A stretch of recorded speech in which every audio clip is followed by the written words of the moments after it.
السلام عليكم، كي دايرين؟ بخير؟ لاباس عليكم؟ صحيحه مزيانه؟ كنتمنى تكونوا بخير وعلى خير. نتوما تشوفوا هذا الفيديو. اليوم غادي نقدم معكم واحد الطبق اللي كيجي رائع صراحه الله. كاع الناس تيحماقوا على هذا الطبق هذا. نتمنى انكم تتابعوا معايا طريقه التحضير والمقادير، ولكن قبل بغيت نقول لكم مبارك عواشركم واخا جا معطله، ولكن نتمنى انكم تكونوا دوزتوا العيد ديالكم بخير وعلى خير وبصحيحه جيده. مبارك عواشركم مره اخرى، وندوزو الطبق ديالنا وطريقه التحضير ديالو. بالنسبه لهذا الطبق ديال الشعريه مدفونه غادي نحتاج ليها الشعريه اي نوع نتوما تعجبكم. انا صراحه هذه الماركه كتعجبني بزاف، عاد نتمنى انكم تجربوها. صراحه الله زوينه، ماشي اشهار ولا شي حاجه، فقط تعجبني قلت نشاركها معكم. حتى الطريقه ديال الطياب ديالها ما تاخذش بزاف تاع الوقت ودغيا تتوجد. وحتى المبتدئات اللي ما تعرفوش الوصفه، صراحه هذه الماركه زوينه انها تكون سريعه التحضير، ما تتبقاش تعكلي فيها وتبقى ممكن تعجل لك ولا شي حاجه. صراحه تجي زوين، قلت نشاركها معكم. المهم غنحتاج الشعريه الكميه نتوما اللي غادي تحتاجوا على حساب الاسره ديالكم. غنحتاج هنا واحد 4 ديال البصلات اللي متوسطين الحجم. الا عندكم بصله كبيره من الاحسن ديروا 2 كبار وشلضوهم على هذا الشكل هكا في هشوار ولا بيديكم اللي متوفر لكم كما شفتوا معايا بحال هكا. وغنحتاج ليها واحد الكميه ديال اللحم. دابا مع العيد تيكون عندنا القطيعات ديال اللحم ديال الكباب. انا غادي نحتاج القطيعات ديال الكباب بحال هكا. صراحه هما تيجيو فيها زوينين، مع تكون ديك جهه الفخذ رطبه دغيا تيطيبوا وتيجيو الفتيين كي الزبده. المهم غادي نحتاج واحد الكميه ديال اللحم، كل واحد يدير الكميه اللي بغا. المهم انا درت هذه الكميه هذه، الصراحه ما عبرتهاش باش نقول لكم القياس، كل واحد يدير القياس ديالو. غنحتاج واحد شويه ديال الزيت، تنعتذر من الدبان حيت هاد اليامات ناض عندنا نيضه حدا. المهم غادي نحتاج واحد شويه ديال الزيت بلديه، واحد شويه ديال الزيت روميه، غنحتاج واحد شويه ديال القزبور، وغنحتاج واحد شويه ديال على حسب التزيين شويه البرقوق المشماش اللي متوفر عندكم. ممكن انكم تديروه. غنحتاج واحد شويه ديال الزبيب، ممكن تزيدوا كاوكاو، تزيدوا اللوز، مشماش، هذاك المشماش ممكن تزيدوا اي حاجه. دوك هذا سميتو الفواكه المعسله بحال هكا ممكن تزيدوا اي حاجه، اولا داك ديال الاناناس، اي حاجه بغيتو تزيدوها هنايا ممكن تزيدوها. وغنحتاج بالنسبه للعطريه غنحتاج هنا شويه ديال غنحتاج هنا واحد الضمه ديال الزعفران شعره. الا متوفر عندكم زعفران شعره الاصلي كان احسن. غنحتاج واحد شويه ديال الملحه، شويه ديال البزار، وغنحتاج هنا شويه ديال الخرقوم وشويه ديال القرفه وشويه ديال القرفه عواد. هاد العطريه هادي تنصاوبها انا خصيصا، صراحه تجي بنينه احسن من هذيك اللي كتباع. الا ما كانوش الناس ديال هذا ديال العطريه تيعرفوا يصاوبوها، من الاحسن ان شاء الله الا بغيتوها نكتبها لكم في صندوق الوصف، واللي بغى الوصفه يهزها. الصراحه هاد العطريه تجي رائعه ديال المروزيه، تتخلي الدجاج ولا هاد اللحم ولا اي حاجه درتوها فيها كتجي رائعه بزاف بزاف. نتمنى انكم نخليها لكم في صندوق الوصف، واللي بغاها يهزها باش يدير يطبقها. صراحه تجي رائعه. على العموم صافي هادشي اللي غادي نحتاج. وضروري معلقه ديال السمن البلدي ضروري. انا ما متوفراش ليا صراحه الله، ما باش ندير ديك دويمه. صراحه السمن البلدي يعني اللي تيكون مصاوب هذاك احسن من الضويمه. المهم انا غادي ندوز لطريقه التحضير ديالها. صافي غادي ندير هنا اللحيمات مازال ما مطلوقينش منها، كانوا في الكونجيلاتور. صافي وغندير هاد البصيله بحال هكا. صافي غندير شويه ديال الزيت بلديه بحال هكا، وغندير شويه من هاد الزيت هادي الروميه، وغنخلي منها باش غادي ندير الصفه يعني باش نفورها. صافي غندير القزبور، وغندير العطريه اللي ذكرت معكم،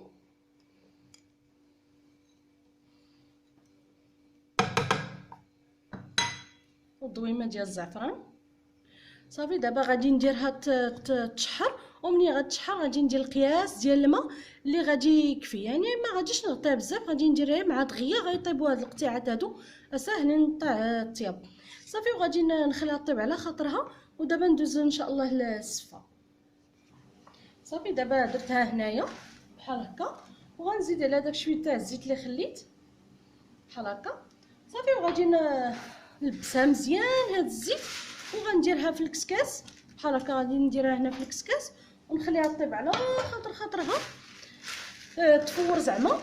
غنغطيها من الفوق بواحد البلاستيكات ديال البلاستيك ديال الغذاء ديال الماكله، ونخليها تفور على خاطرها. ومن بعد نرجع معكم. كما قلت لكم ساهله، واللي يعجبني فيها اكثر انها ما تتديرش، ما تتعجن ما والو. حتى المبتدئات اللي اول مره بيديروها غادي تصدق معاهم 100%. صافي انا غادي نديرها دابا في هذا. كلتي ديال الملحه، ولكن انا الملحه ما كنديرها حتى المرحله الثانيه باش صافي غادي نديرها دابا في الكسكاس بحال هكا. ولا لقيت شي بلاصه ما فيهاش الزيت نعاود نديرها فيها صافي. وغادي كما قلت لكم نغطيها ببلاستيكه باش داك الفار يهبطها دغيا، وفي نفس الوقت الفرن لينا دغيا.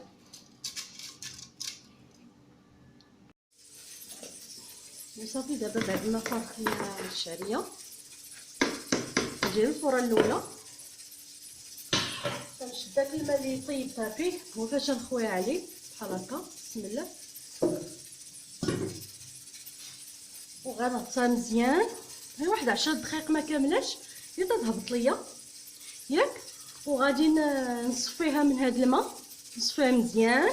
ومن بعد غادي نبدا نديرها تحت الروبيني. انا نردها لهنايا، نردها لهنا ونديرها تحت الماء تحت الروبيني، منها للروبيني باش تبرد ليا. ومن بعد غادي ندير لها مليحه وغنرجعها لهنايا ونخليها تدير تطفور الفوره الثانيه. منين غادي تفور ليا وتدير غادي نهزها ثاني نديرها في البانيو ونبدا نرش عليها الماء بارد. قد ما ترشي عليها الماء بارد هي شويه تطيب دغيا. اصلا هاجي غندير لها الفوره الثانيه، ما تنحتاجش ندير لها الفوره وحده اخرى. هادي صافي. دابا غادي نصفيها من هذا الماء هذا ونخليها تتقطر مزيان. ومن بعد غندير لها الماء بارد من الروبيني ونسقطرها مزيان، نخليها تسقطر على خاطرها. ومن بعد غادي نديرها في الكسكاس نخليها تفور. منين تفور تبدا تفور صافي غادي نحيدها ونبدا نفكها، وغندير معاها هاد الزبيب باش يفور معاها صافي. وغادي ندير لها دابا مليحه صافي. دابا غادي نديرها تصفى. والزبيب هو درتو هنا لتحت. ممكن الزبيب ديرو اكثر من هكا، انا ما تياكلوش الدراري بزاف ولا انا، داكشي علاش ما كثرتوش. غندير فيه شويه باش يعطينا داك المذاق ديالو صافي. غنديرها تفور نديرها تصفى ونرجع لكم. وصافي دابا بعد ما كما شفتوا معايا غسلتها بالماء بارد، ها هي غسلتها مزيان تحت الروبيني بالماء بارد. ودابا غندير لها واحد شويه ديال الملحه، علاش انا الملحه صافي دابا عاد غنديرها ليها باش تعطيني المذاق مزيان. درت فيها معلقه صغيره عامره صافي. غادي نلبسها مزيان وغنديرها دابا تكمل فورها. اين فوا تطلع الفوره غادي نحيدها ونرشها بالماء بارد. بانت لي خاصها طياب غادي نزيدها، ما باليش صافي. ولكن انا اصلا تندير لها جوج فورات مزيان، تنخليها نيت تفور على خاطرها صافي. غادي نغطيها دابا بالبلاستيكه، نغطيها بالبلاستيكه ونخليها تفور على خاطرها. ونرجع معكم ان شاء الله في الشكل النهائي ديال هاد الشعريه هذه اللي درتها بسيطه وسهله، ولاي وحده مبتدئه ممكن تديرها.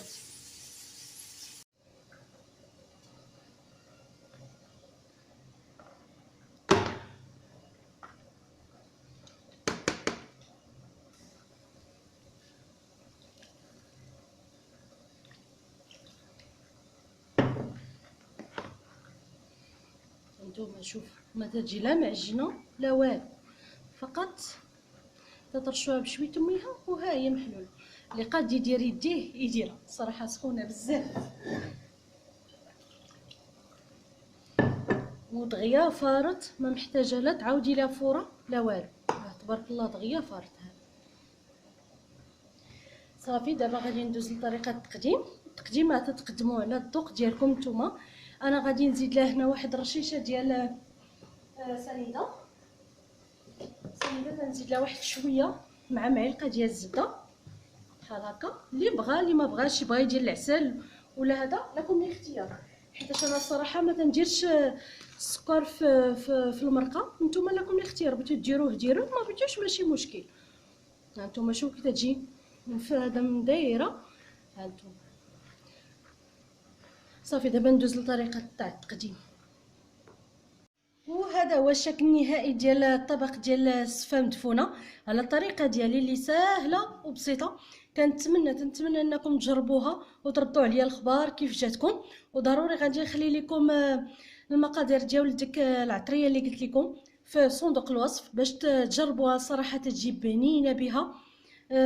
كما شفتوا معايا الزين تيبقى اختياري، كل واحد يزين بالطريقه اللي عجباتو. انا مطوفر ليا شويه ديال هذا البرقوق وشويه ديال البيض شويه ديال الكاوكاو زين. كما قلت لكم كل واحد يزين بالطريقه اللي عجباتو. المهم هو المشاركه ديالي معكم طريقه كيف تنطيب السفه مدفونه باللحم. صراحه تجي رائعه. كنتمنى انكم تجربوها وتردوا عليا في الكومونتير كيف جاتكم. دابا ما بقى لي الا نقول لكم السلام عليكم والى اللقاء ان شاء الله الى وصفه قادمه باذن الله. شكرا على المتابعه والى اللقاء. لما تحرم شيئا قل يا ربي يا مغني، ينسيك لا تتذكر، سلام على من يشكر. لما تذل روحك قل يا ربي يا معز، فإذا بك تنهى وتأمر كريم لما يغفر.